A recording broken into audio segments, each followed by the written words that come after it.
తెలంగాణ రెండో అసెంబ్లీ తొలి సమావేశాలు మరి కాసేపట్లో ప్రారంభం కానున్నాయి. సీఎం కేసీఆర్తో సహా సభ్యులంతా ఎమ్మెల్యేలుగా ప్రమాణ స్వీకారం చేస్తారు. ప్రొటెం స్పీకర్ ముంతాజ్ అహ్మద్ ఖాన్ అధ్యక్షతన 11 గంటలకు అసెంబ్లీ కొలువుదీరుతుంది.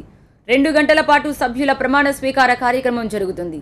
ఆ తర్వాత జూబ్లీ హాల్లో ఎమ్మెల్యేలు ఎమ్మెల్సీలకు ప్రభుత్వం విందేర్పాటు చేసింది. ఆ తర్వాత కొత్త స్పీకర్ ఎన్నిక షెడ్యూల్ ప్రకటన, నామినేషన్ల స్వీకరణ జరుగుతుంది. 18న స్పీకర్ పదవికి ఎన్నిక నిర్వహిస్తారు. స్పీకర్ ఎన్నికకు సహకరించాలని సీఎం కేసీఆర్ విపక్షాలను కోరారు. కొత్త స్పీకర్ అధ్యక్షతన బీఏసీ సమావేశమవుతుంది. 19న ఉభయ సభలనుద్దేశించి గవర్నర్ ప్రసంగిస్తారు. 20 వరకు అసెంబ్లీ సమావేశాలు కొనసాగుతాయి. ప్రొటెం స్పీకర్గా MIM MLA Mumtaz Ahmed Khan governor Narasimhan సమక్షంలో రాజ్భవన్లో ప్రమాణ స్వీకారం చేశారు. సీఎం కేసీఆర్, మాజీ స్పీకర్ మధుసూదనాచారి, శాసనమండలి చైర్మన్ స్వామిగౌడ్, హోంమంత్రి మహమూద్ అలీ, డీజీపీ మహేందర్ రెడ్డి ఆయన్ని అభినందించారు. కాసేపట్లో సీఎం కేసీఆర్ సహా కొత్తగా ఎన్నికైన ఎమ్మెల్యేలంతా గన్ పార్క్కి వెళ్తారు. అమరవీరుల స్తూపానికి నివాళి అర్పించిన అనంతరం అసెంబ్లీకి చేరుకుంటారు.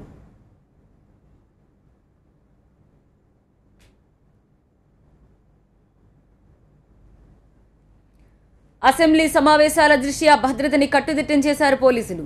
అసెంబ్లీ పరిసరాల్లో ఆంక్షలు విధించారు. భారీగా బలగాల్ని మోహరించారు. 4 కిలోమీటర్ల మేర సభలు, సమావేశాలపై ఈ నెల 21 వరకు ఆంక్షలు అమల్లో ఉంటాయన్నారు సిపి అంజన్ కుమార్.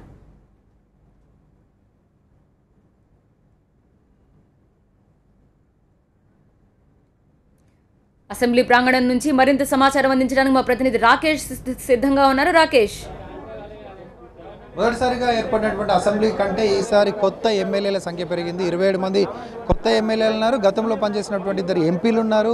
ఎంపీల నుంచి ఎమ్మెల్యేలు అయిన వాళ్ళు 2 ఉన్నారు. అదేవిధంగా ఎమ్మెల్సీలు కూడా 4 ఈసారి ఎమ్మెల్సీల నుంచి అంటే పదవి కొనసాగిస్తున్నాయి. ఎమ్మెల్యేలుగా పోటీ చేసి అక్కడ ఎమ్మెల్సీలుగా రిజైన్ చేసి వచ్చిన వాళ్ళు ఉన్నారు. మొత్తంగా 27 మంది కొత్త ఎమ్మెల్యేలు వేశారు, అసెంబ్లీలో అడుగు పెడుతున్నారు. కొత్తగా ఎమ్మెల్యేగా ఎన్నికైనటువంటి బొల్ల మల్ల యాదవ్ మనతో ఉన్నారు. కొత్తగా ఎన్నికయ్యారు, అది కూడా అధికార పార్టీ నుంచి. చాలా విచిత్రంగా అనుకోవచ్చు, అదృష్టం అనుకోవచ్చు. చేరిన 2వ రోజు టికెట్ దక్కించుకున్నారు. ఘన విజయంతో అసెంబ్లీలోకి అడుగుపెట్టబోతున్నారు. భారీ మెజార్టీ టీఆర్ఎస్ కూడా ఉంది. ఎట్లా భావిస్తున్నారు? మహాకూటమి పేరు మీద మోసం జరిగితే తిరుపతి వెంకటేశ్వర స్వామి మాదిరిగా కేసీఆర్ గారు అప్పటికప్పుడు నన్ను అవకాశం ఇచ్చి ఆదరించి ఎమ్మెల్యేగా పోటీ చేసే అదృష్టాన్ని కల్పించారు. నియోజకవర్గంలో 15 సంవత్సరాలుగా పోరాటం చేసిన దానికి నాకు న్యాయం చేకూర్చడంతో పాటు నా జీవిత కళ అసెంబ్లీలో అధ్యక్ష అనాల్సిన జీవిత కళ నెరవేరింది కేసీఆర్ గారి రూపంలో. కాబట్టి ఈరోజు 119 నియోజకవర్గాలలో అభివృద్ధి చెందిన నియోజకవర్గాలు సిరిసిల్ల, సిద్దిపేట, గజ్వేల్ అని చెప్పేసి ఏ రకంగానైతే అభివృద్ధి చెందినాయో తెలంగాణకు ముఖదూరమైన కోదాడు నియోజకవర్గాన్ని కూడా ఆ వరుసలోనే ఆ 3 పక్కన 4వ నియోజకవర్గంగా చేర్చడానికి అధికారులని, ప్రభుత్వాన్ని, ముఖ్యమంత్రి గారిని ఒప్పించి మెప్పించి అహర్నిశలు పనిచేసి 5 సంవత్సరాల కాలంలో ఆ పదంలో తీసుకొచ్చే ప్రయత్నం చేస్తాను. తప్పకుండా ఆ భగవంతుని మీద నమ్మకం ఉంది, వారి ఆశీర్వాదాలు నాకున్నాయి. తప్పకుండా అభివృద్ధి చెందిన నియోజకవర్గంగా మళ్ళొచ్చే అసెంబ్లీ ఎన్నికలకు కోదాడిని ఒక చిత్రపటంలో తీసుకొస్తాను. కొత్తగా అడుగుపెట్టబోతున్నారు సభలోకి. మీతో పాటు మీ సహచరులు దాదాపు 26 మంది సభలో కొత్తగా రాబోతున్నారు. అసెంబ్లీ ప్రొసీడింగ్స్ ఉంటాయి, అసెంబ్లీ సాంప్రదాయాలు ఉంటాయి. వీటన్నిటిని కూడా ముందుగా స్టడీ చేస్తారా, లేకపోతే బై ప్రాక్టీస్ నేర్చుకోబోతున్నారు? I completed my MPhil from Usmania University. I am in politics since last 30 years from my student life. దానికోసం ప్రాక్టీస్ టీఆర్ఎస్ ఇస్తుంది.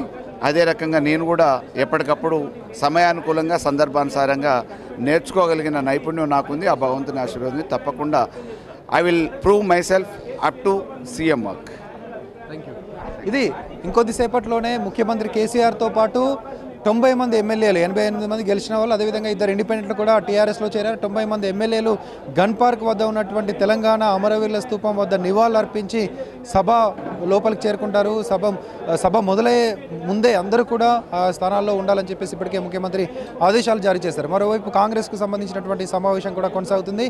వీటన్నిటికంటే ఆసక్తిగా స్పీకర్ ఎవరనేది చాలా ఇంట్రెస్టింగ్గా ఉన్నటువంటి అంశం చర్చ కూడా జరుగుతుంది. ఇప్పటికి ఉన్నటువంటి దురదృష్టం అనుకోవచ్చు, ఒక ఆనవాయితీగా వస్తున్నటువంటి అనుకోవచ్చు. స్పీకర్గా ఏదైతే పదవి నిర్వహించిన వాళ్ళు ఆ తర్వాత వచ్చేటువంటి ఎన్నికల్లో ఓడిపోతున్నటువంటి పరిస్థితి కనిపిస్తుంది. ఈ నేపథ్యంలో స్పీకర్ పదవి తీసుకోవడానికి చాలా వెనుకంజ వెనుకంజ వేస్తున్నటువంటి సిచ్యువేషన్ టీఆర్ఎస్లో ఉంది. ఇప్పుడు మనకున్నటువంటి సమాచారం మేరకు ప్రగతి భవన్లో ఇటు ఇంద్రకరణ్ రెడ్డి అటు పోచారం శ్రీనివాస్ రెడ్డి ఇద్దరు కూడా ప్రగతి భవన్లో ఉన్నారు. ముఖ్యమంత్రితో భేటీ అవుతున్నారు. ఇద్దరిట్లో ఎవరికి స్పీకర్ ఇచ్చేటువంటి అవకాశం కనిపిస్తుంది. ఇద్దరితో కూడా ముఖ్యమంత్రి మాట్లాడుతున్నారు. దాదాపుగా పోచారం శ్రీనివాస్ రెడ్డి వైపే మొగ్గు చూపేటువంటి అవకాశం ఉంటుంది. ఎందుకంటే సుదీర్ఘంగా అసెంబ్లీలో ఉన్నటువంటి అనుభవం ఉంది. చాలా రోజులు మంత్రిగా కూడా పనిచేశారు. అదేవిధంగా ఈ ఎక్స్పీరియన్స్ అన్ని తీసుకొని ఆయనే స్పీకర్గా ఉంటే మంచిదనే సీఎం ఒక ఆలోచనలో ఉన్నట్టుగా తెలుస్తుంది. దాంతోపాటు ఏదైతే వస్తున్నటువంటి ఓటమి భయం ఉందో, ఓటమి సెంటిమెంట్ ఉందో దాన్ని ఖచ్చితంగా ఈసారి బ్రేక్ చేద్దాం.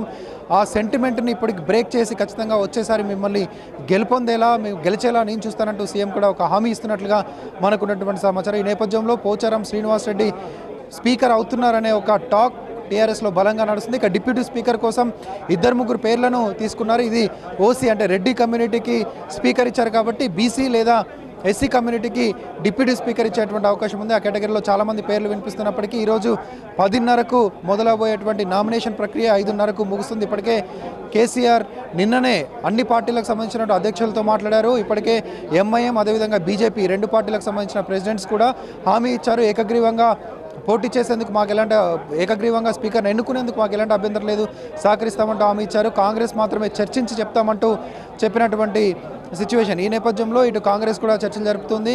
ఆ పార్టీకి సంబంధించిన ఎమ్మెల్యేలతో భేటీ మొదలైంది. వాళ్ళు కూడా ఏకగ్రీవానికి ఒప్పుకునేటువంటి అవకాశం స్పష్టంగా కనిపిస్తూ ఉంది. ఈరోజే మధ్యాహ్నానికి స్పీకర్ డిప్యూటీ స్పీకర్ దానికి సంబంధించినటువంటి ప్రక్రియ పూర్తవుతుంది. మధ్యాహ్నం భోజనం ఏదైతే విందు ఏర్పాటు చేశారో ప్రభుత్వం తరపున అసెంబ్లీ వ్యవహారాల తరపున ఒక కొత్తగా అసెంబ్లీలో అడుగుపెట్టేటువంటి ఎమ్మెల్యేలందరితో మాట్లాడడంతో పాటు వాళ్ళతో కలిసి ముఖ్యమంత్రి భోజనం చేయనున్నారు. 119 మంది ఎమ్మెల్యేలతో కలిసి కౌన్సిల్ హాల్లో ఆయన విందులో పాల్గొనున్నారు. దాని తర్వాత అక్కడ ఎమ్మెల్యేలతో చర్చించిన తర్వాత స్పీకర్ డిప్యూటీ స్పీకర్ ఈ రెండింటికి సంబంధించినటువంటి ప్రకటన ఉండబోతుంది. దాదాపు ఏకగ్రీవంగానే ఈ 2 పదవులు టీఆర్ఎస్ పార్టీకి సంబంధించినటువంటి ఎమ్మెల్యేకే వచ్చే ఛాన్స్ కనిపిస్తుంది.